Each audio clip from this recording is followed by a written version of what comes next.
Bíblia em João capítulo 14. João capítulo 14.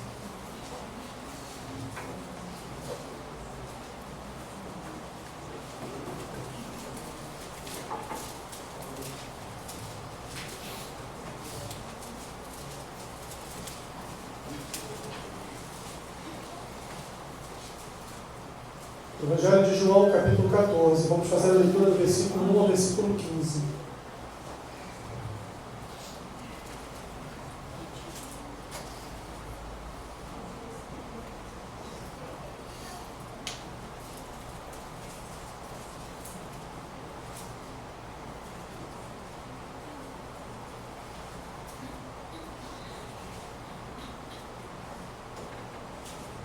Amém? Jesus conforta os discípulos. Não se turbe o vosso coração. Credes em Deus, crede também em mim. Na casa de meu pai há muitas moradas. Se assim não fora, eu vou-lo teria dito, pois vou preparar-vos lugar. E quando eu for e vos preparar lugar, voltarei e vos receberei para mim mesmo, para que onde eu estou estejais vós também. E vós sabeis o caminho para onde eu vou. Disse-lhe Tomé: Senhor, não sabemos para onde vais, como saber o caminho? E respondeu-lhe Jesus: Eu sou o caminho, e a verdade, e a vida. Ninguém vem ao Pai, senão por mim. Se vós me tivesseis conhecido, conheceríeis também o meu Pai. Desde agora o conheceis e o tendes visto. Replicou-lhe Filipe: Senhor, mostra-nos o Pai, e isso nos basta. Disse-lhe Jesus: Filipe, há tanto tempo estou convosco, e não me tens conhecido? Quem me vê a mim, vê o Pai. Como dizes tu, mostra-nos o Pai? Não creis que eu estou no Pai e que o Pai está em mim? As palavras que eu vos digo, não as digo por mim mesmo, mas o Pai que permanece em mim faz as suas obras. Crede-me que estou no Pai, e o Pai em mim. Crede ao menos por causa das mesmas obras. Em verdade eu vos digo que aquele que crê em mim fará também as obras que eu faço, e outras maiores fará, porque eu vou para junto do Pai. E tudo quanto pedides em meu nome, isso farei, a fim de que o Pai seja glorificado no Filho. Se me pedirdes alguma coisa em meu nome, eu o farei. Se me amais, guardareis os meus mandamentos. O Senhor nos abençoe nesta manhã com esta porção da Tua palavra, em nome de Jesus. Amém. Vem sentar, meus irmãos.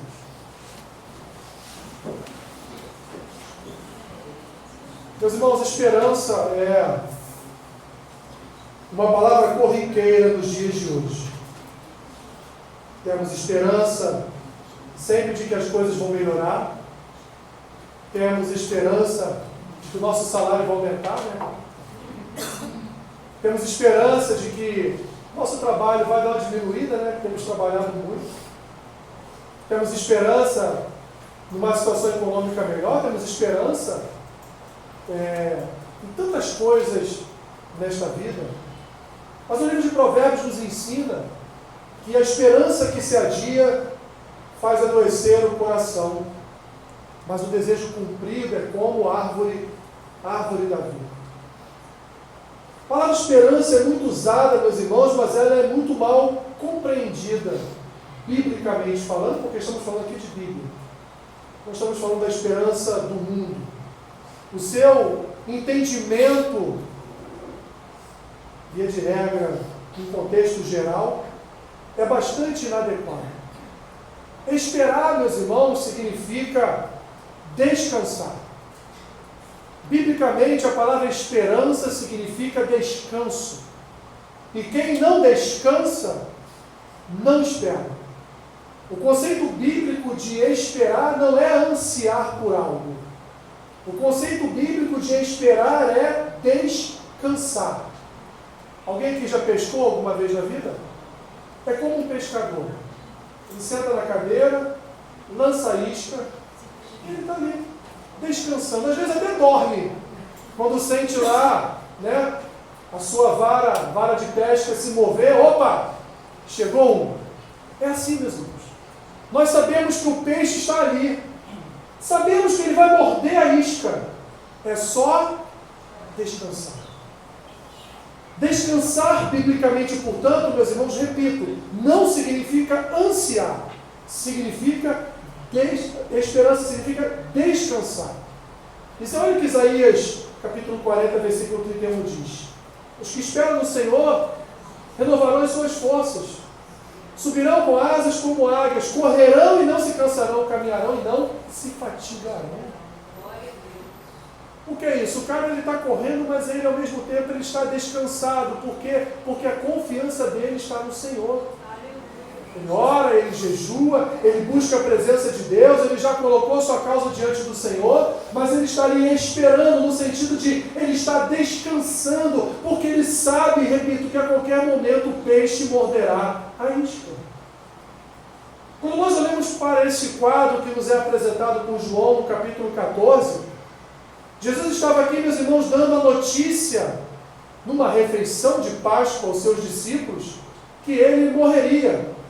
Ou seja, o Messias que veio para libertar o seu povo, estava se despedindo, na verdade, para morrer.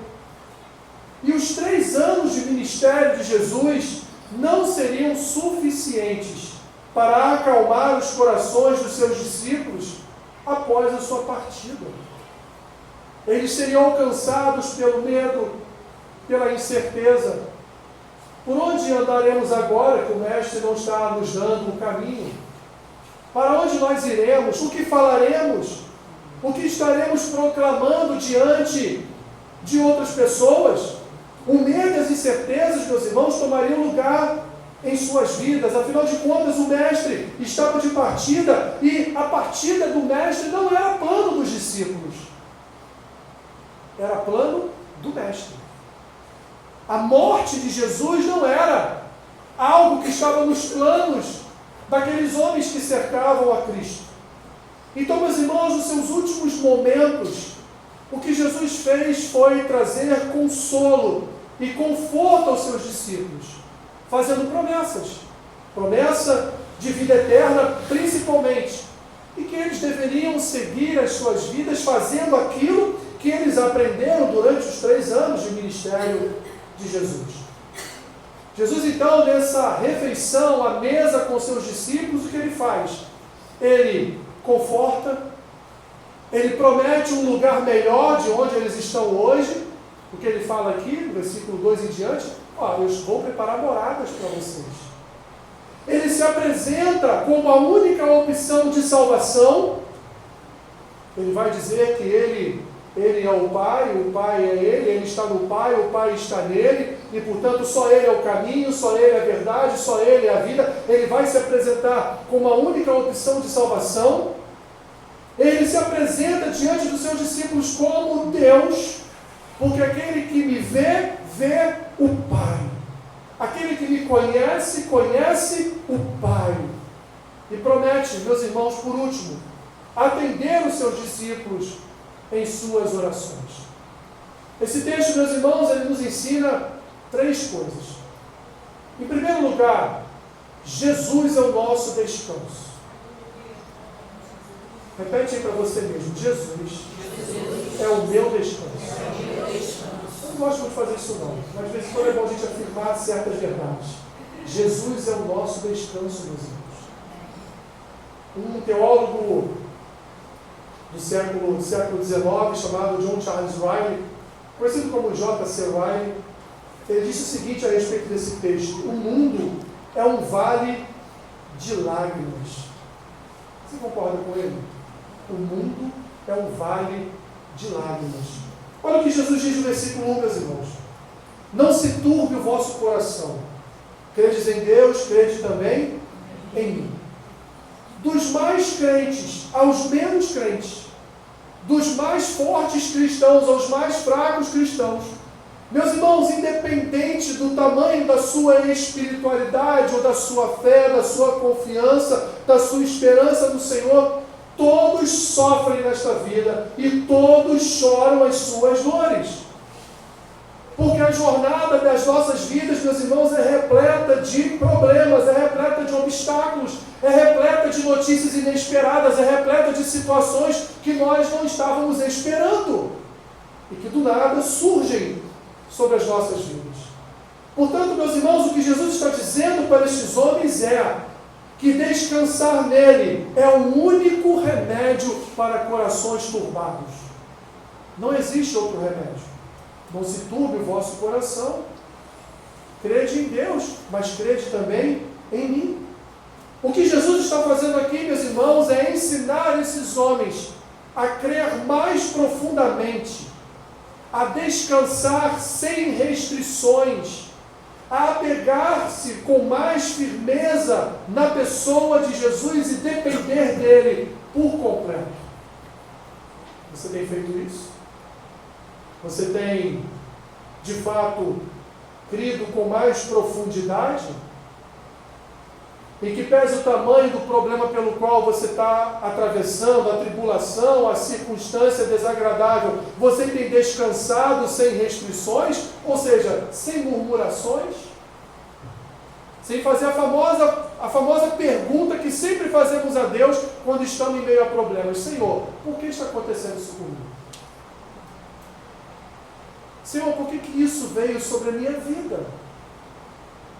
O que o Senhor quer com todas essas coisas que estão acontecendo, com esse maremoto que está vindo sobre a minha vida? Meus irmãos, Jesus nos convida a descansar nele, porque não há outra opção para a vida do cristão a não ser descansar nas promessas de Jesus. Não nas profetadas gospel, mas descansar nas promessas de Jesus. Às vezes, e muitas vezes, nós somos determinados como Pedro, né? Jesus está lá sobre o mar, sobre as ondas e convida: vem também. Você vai, né? Estufa o peito, vai sobre as águas, né? Vai andando. E quando você acha que está descansando, vem um vento. Quando você acha que está descansando, vem uma marolinha ali de onda. E aí você começa a afundar. Nós somos como Pedro, meus irmãos. Qualquer vento mais forte, qualquer agitação nas águas, nós começamos a afogar. Novamente recorrendo ao profeta Isaías, Isaías faz aqui uma pergunta: Tu, Senhor, conservarás em perfeita paz aquele cujo propósito é firme, porque ele confia em ti? Você quer ter paz, meu irmão? Você quer andar em paz, mesmo diante de problemas? Confie no Senhor. Isaías está perguntando a Deus: Senhor, aquele que confia verdadeiramente em ti, o Senhor dará a ele paz? O Pai, meus irmãos, a nossa esperança, aliás, não está fundamentada nas coisas desta vida. Meus irmãos, nós não somos cidadãos desta terra. Nós fomos separados para a cidadania em Cristo. Nós fomos separados para uma nova identidade. Não mais essa identidade com número e até com o CPF que você tem. Não é essa identidade de um nome completo, não é essa identidade de uma carreira, não é essa identidade de uma família, não é essa identidade de quem você é neste mundo, mas uma nova identidade, meus irmãos. Nós fomos convidados, chamados e alcançados para andarmos numa nova identidade. Identidade essa revelada em Cristo. Ele é o nosso dono. Nós não temos mais poder sobre as nossas próprias vidas. Nós somos agora, meus irmãos, súditos e temos um dono do nosso coração, um dono das nossas vidas. E, portanto, a pergunta que eu faço é: por que não descansar naquele que é soberano? E cantamos aqui pelo menos 2 louvores que falaram da soberania de Deus. Por que não descansar na soberania de Deus? Confiar completamente naquilo que Ele quer realizar em nossas vidas. A nossa esperança, meus irmãos, definitivamente não está nas coisas desta vida. E Jesus Jesus vai justificar o seu conselho, dado aqui no versículo 1, de descansar e crer em Deus. Olha o que ele fala nos versículos 2 e 3. Na casa de meu pai há muitas moradas. Se assim não fora, eu vou, teria dito, pois vou preparar-vos lugar. E quando eu for e vos preparar lugar, voltarei e vos receberei para mim mesmo, para que onde eu estou, estejais vós também. Meus irmãos, descansar é saber que, em primeiro lugar, tudo nessa vida passa. Os momentos de felicidade passam. Os momentos de tribulação também. Os momentos de alegria passam. Parece que os momentos de alegria passam mais rápido, né? Mas os momentos de tristeza também passam. Na verdade, meus irmãos, parece que andamos muito mais em aflições do que em alegrias. Porque este mundo, de fato, não é nosso, meus irmãos. Nós não pertencemos a esse mundo. Se pertencêssemos a este mundo, Jesus teria dito, olha, vou preparar moradas para vocês aí em Jerusalém. Vou preparar uns quartinhos para vocês aí em Jerusalém. Vou preparar umas casas para vocês aí em Jerusalém. Mas não, meus irmãos. Jesus disse, eu vou, e lá na casa de meu pai há muitas moradas.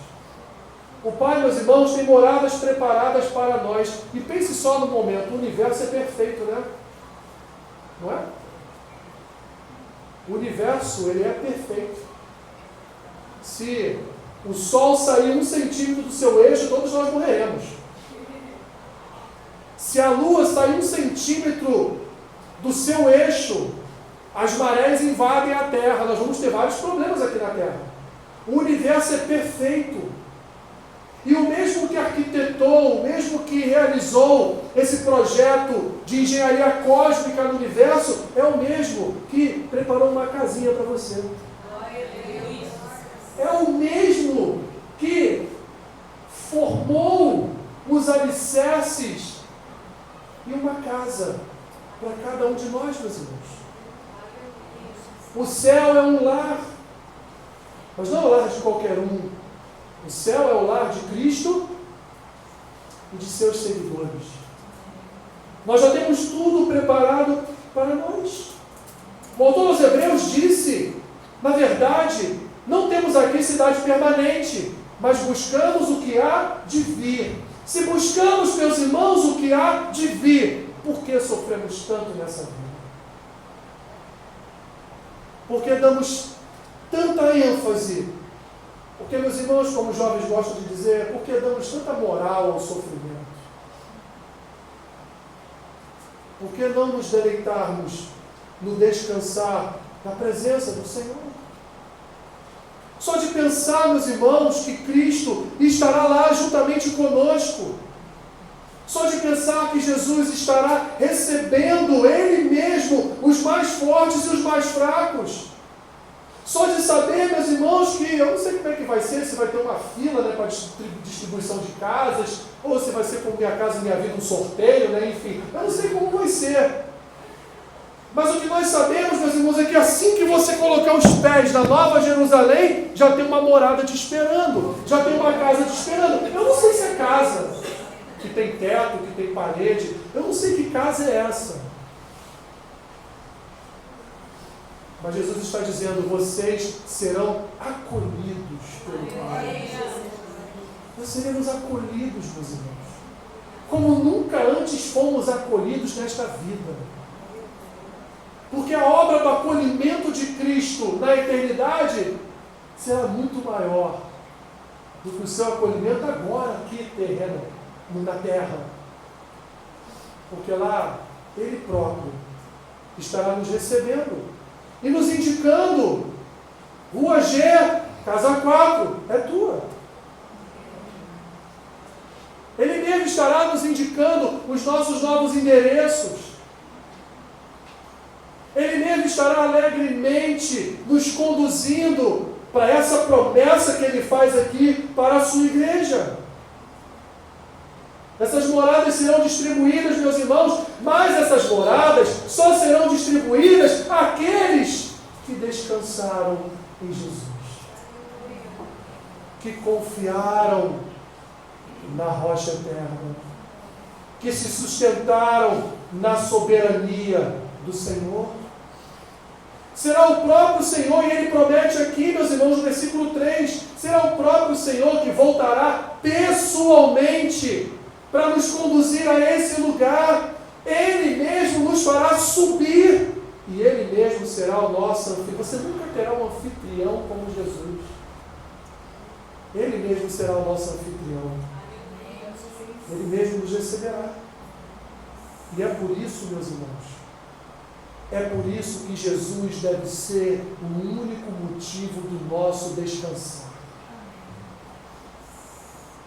Nós não descansamos no nosso cônjuge, nós não descansamos no governo, nós não descansamos em autoridades, nós não descansamos nos nossos filhos, nós não descansamos em pai e mãe. Nosso descanso está no Senhor. No versículo 6, Jesus responde a uma pergunta de Tomé. Eu sou o caminho, e a verdade, e a vida. E ele faz uma segunda revelação. Ninguém vem ao Pai, senão por mim. Pergunto mais uma vez, meus irmãos, a vocês nesta manhã. Como não descansar naquele que é o caminho, a verdade e a vida? Ele é o caminho, meus irmãos, porque Ele é o nosso caminho para o céu. Ele é, como Ele mesmo já havia dito, Ele é a porta das ovelhas, Ele é o caminho para o aprisco, Ele é a escada também registrada aqui em João, mas também registrada lá em Jacó. Ele é o caminho, Ele é a porta, Ele é a escada, através do qual, meus irmãos, nós encontramos o Senhor, encontramos Deus. A semelhança de Moisés, Jesus é aquele que guia, instrui e outorga a sua lei. E através, meus irmãos, da sua obra, o caminho para a árvore da vida foi aberto novamente. Por intermédio do seu sangue, temos acesso a Deus. E olha só, a Bíblia ainda nos convida a nos aproximarmos de Deus em confiança. Ele é verdade, meus irmãos, porque só Jesus satisfaz as necessidades do coração do homem. Porque Ele disse lá no versículo 1, não se turbe o vosso coração. Em quem Ele disse primeiro para os discípulos creem? Creem no Pai, mas depois, eles creem também em mim. Não há, meus irmãos, outra verdade que não seja a verdade do Verbo, a essência do Evangelho, a cabeça da igreja, o Deus que se tornou conhecido e nos traz o conhecimento do reino através da sua palavra. Jesus nos aponta a direção, nos aponta o caminho, se apresenta como caminho, mas Ele também é a verdade. Não uma verdade relativa, mundana, mas Ele é a verdade para as nossas vidas, porque a verdade que Ele proclama é a verdade de uma eternidade para cada um de nós. Mas Ele também diz que é a vida, meus irmãos. Ele é a fonte de vida, Ele é fonte de santidade, Ele é fonte da certeza de ressurreição do crente. Como Paulo chamou, Ele foi a primícia dos que dormem. Ele foi o primeiro a ressuscitar. Ele nos garantiu, meus irmãos, a vida eterna através da sua ressurreição. Ele nos garantiu vida eterna, nos trazendo novidade de vida. O que crê em Jesus tem a vida eterna. E a Escritura vai além. Ela ainda diz: aquele que crê em Jesus, ainda que morra, viverá. Meus irmãos, eu pergunto novamente: como não descansar em Deus? Como não depositar nele a nossa medida de confiança, a nossa medida de fé, a nossa medida de esperança? Porque Ele é o único, meu irmão e minha irmã, Ele é o único, como muito bem registrado em vários dos salmos de Davi, Ele é o único que nos livra dos nossos adversários. Ele é o único que nos livra do inimigo das nossas almas. Ele é o único que nos livra de todo o mal. Como não descansar? Como não descansar em Jesus, meus irmãos? Essa palavra ainda nos ensina que quando nós descansamos em Jesus, as nossas orações são respondidas. Ele vai dizer a partir do versículo 12, em verdade vos digo, aquele que crê em mim, fará também as obras que eu faço. E outras maiores fará, porque eu vou para junto do Pai. E tudo quanto pedirdes em meu nome, isso farei, a fim de que o Pai seja glorificado no Filho. Ou seja, se me pedirdes alguma coisa em meu nome, eu o farei. Meus irmãos, isso é uma promessa do Senhor Jesus. Glória a Deus. Quem crê nele, buscar ele em oração, ele responderá às nossas orações. No seu diálogo aqui com o Filipe, no seu diálogo aqui com o Tomé, ele vai dizer, meus irmãos, que é o mediador entre os homens e Deus. Através dele, somente dele, é que nós temos acesso ao Pai. Ele é a própria imagem do Pai. E ele fez aqui em vida todas as obras do Pai. Portanto, quando buscamos, meus irmãos, a face de Jesus, estamos buscando a face do Pai, porque a sua união com o Pai nos garante a salvação, e nele fomos perdoados e reconciliados com Deus. Quando nós buscamos ao Senhor Jesus em oração, nós estamos também buscando o Pai em oração. Quando nós buscamos o Senhor Jesus em oração, Ele vai diante do Pai e intercede por nós em nossas orações. Porque só há um mediador entre Deus e os homens. Assim, meus irmãos, descansamos nas palavras de Jesus, porque sabemos que são as palavras do próprio Pai. Descansamos nas revelações de Cristo, porque sabemos que são revelações do próprio Pai. Portanto, as respostas às nossas orações é uma promessa do Senhor Jesus. E, meus irmãos, ainda que as nossas orações sejam fracas, não importando se são grandes ou pequenas, aqueles que confiam e descansam nele serão respondidos. Quem aqui já contratou um advogado? Você já precisou de um advogado na sua vida? Que coisa, hein? Eu não advogo mais, né? Enfim. Mas quem precisou de advogado, você assinou uma tal de uma procuração? Assinou, né? O que essa procuração dá a você, advogado? Poderes. Poderes para quê? Para ele falar em nome de quem? No seu nome. Então você, a gente fala outorgar. Então você outorgou a uma pessoa que ela, diante de um juiz, falasse em seu nome, não é isso? É o que Jesus faz, meus irmãos. A palavra de Deus nos outorga a sermos representados por Cristo diante do juiz de todo o universo. Ele é um bom advogado. Aliás, ele é o melhor de todos. Através das nossas orações, nós outorgamos a Cristo que Ele nos represente diante do Pai. Amém. Através das nossas orações, nós assinamos ali procurações a Cristo, para que Ele fale por nós diante do Pai. Olha o que Ele diz, meus irmãos, alguma coisa em meu nome. É evidente que não significa qualquer coisa, porque Ele não vai te dar aquilo que não for a vontade dEle te dar. Pode ser a sua, mas se não for a dEle, Ele não te dará. Mas Jesus, meus irmãos, Ele está dizendo isso porque ele está dizendo, olha, você será respondido em suas orações a respeito dos benefícios de uma vida cristã. Ou seja, o não também é uma resposta. Porque quando olhamos para esse texto, e aí de uma forma triunfalista, diremos, né? Então aqui, ó, vou tomar posse dessa palavra e tudo que eu pedi a Jesus ele vai me dar.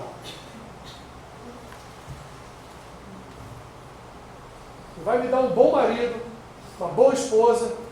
Mal sabe ele, né? Que ninguém é bom. Vai me dar um casamento de Hollywood. Vai me dar bons filhos. Vai me dar um bom emprego. E vai me dar isso. Vai me dar aquilo. Achando, meus irmãos, que o texto está falando disso. Cristo está falando dos benefícios de uma vida cristã. Cristo está falando de um relacionamento de oração com Ele. Tudo que vocês pedirem em meu nome, eu vos darei. Mas esse vos darei é segundo a vontade do Pai.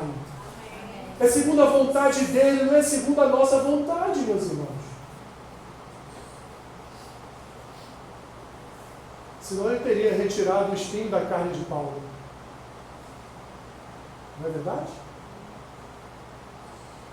Senão ele teria dado uma morte melhor a Paulo, a Pedro, a Tiago. Não é? Todos morreram dormindo? Não, né? Como certa vez disse o vereador, ele morreu, quando ele acordou, ele viu que morreu. Ele morreu, mas acordou. Alguma coisa em meu nome, meus irmãos, não é qualquer coisa. As nossas orações devem estar sempre debaixo da vontade do nosso Deus. Tudo isso que Jesus falou, de nada adiantará. De nada adiantará. Se o versículo 15 não for colocado em prática.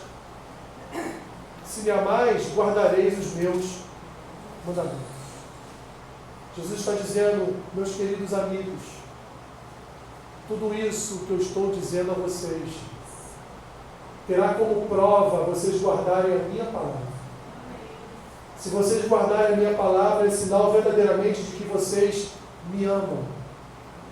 E eu vou responder às suas orações, porque sei que vocês descansam no meu nome mesmo e apesar de todas as tribulações.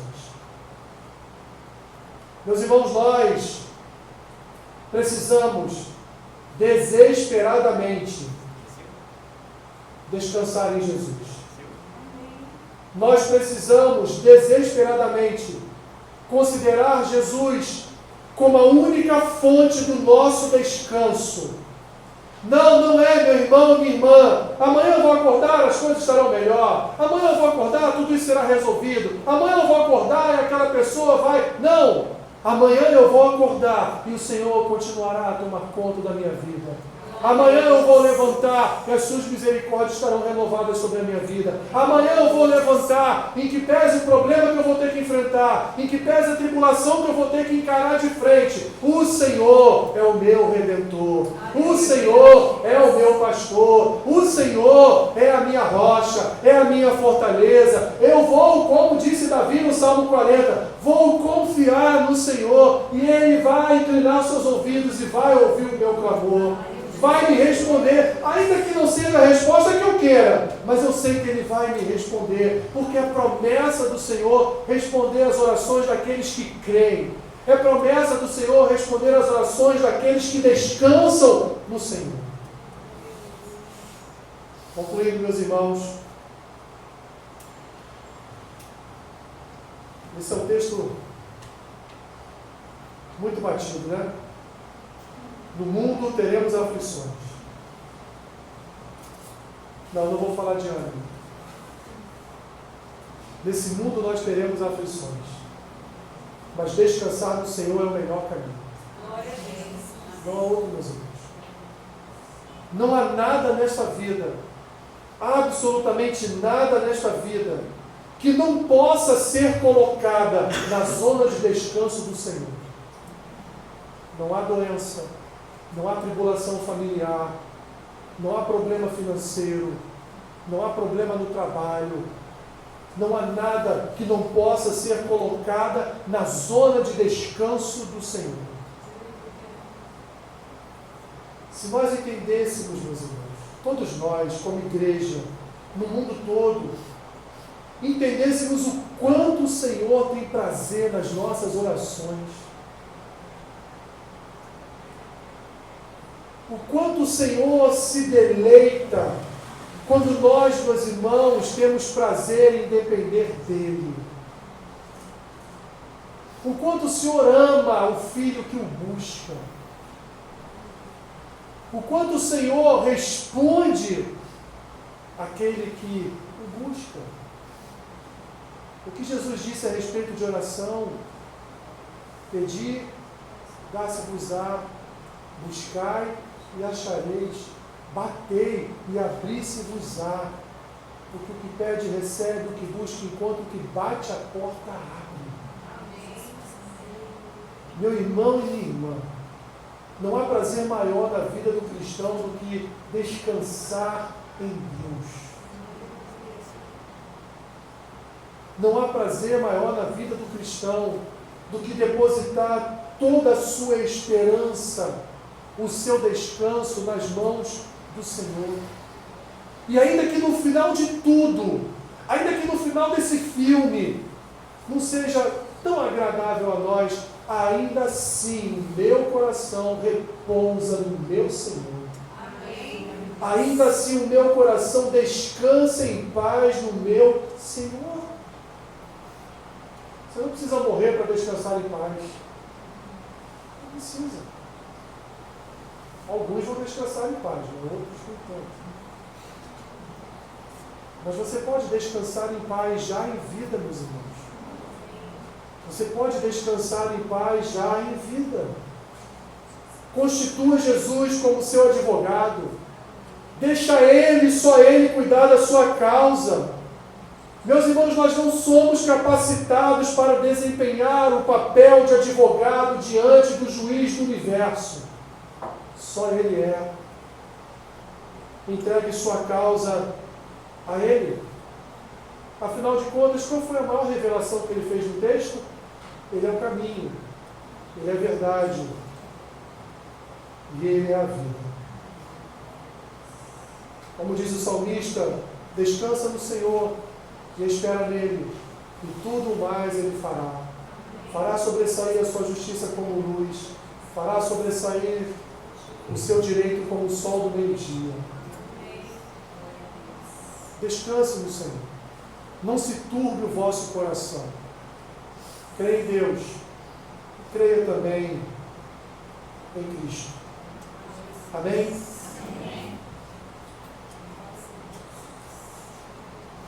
Senhor, sabemos que